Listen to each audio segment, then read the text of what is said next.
കുടുംബ സംഗമത്തിനിടെ ഒളിമ്പ്യൻ അഞ്ജു ബോബി ജോർജിന്റെ തകർപ്പൻ നൃത്തം സമൂഹ മാധ്യമങ്ങളിൽ വൈറലാണ്.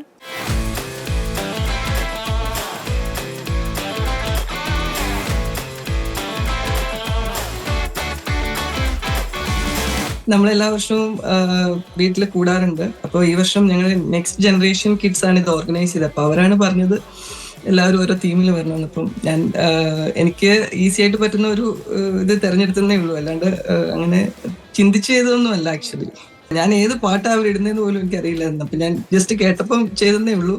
പിന്നെ നമ്മൾ സ്പോർട്സുകാർ നമ്മൾ റിതമിക്കായിട്ട് എല്ലാം ചെയ്യുന്നവരാണല്ലോ. നമ്മൾ ലോങ് ജമ്പ് എന്നൊക്കെ പറഞ്ഞു കഴിഞ്ഞാൽ അതൊരു ആർട്ടാണ്. അത് നമ്മൾ എയറിൽ ചെയ്യുന്ന മൂവ്മെന്റ്സ് ഒക്കെ പഠിക്കണമെങ്കിൽ തന്നെ കുറച്ചൊക്കെ എന്തെങ്കിലുമൊക്കെ വേണം. നമ്മളൊരു ഒളിമ്പിക് വേദിയിൽ ഇന്ത്യയെ റെപ്രസെന്റ് ചെയ്യുമ്പോൾ ലോകം മൊത്തം അത്ലറ്റിക്സിൽ ഒരു 210 രാജ്യങ്ങളെങ്കിലും കോമ്പീറ്റ് ചെയ്യുന്ന ഒരു കോമ്പറ്റീഷനാണ് അത്. സാധാരണ നമ്മളൊരു പെർഫോം ചെയ്യുമ്പോൾ നമ്മൾ ബാക്കിയുള്ള ചുറ്റുമൊന്നും നോക്കാറില്ല.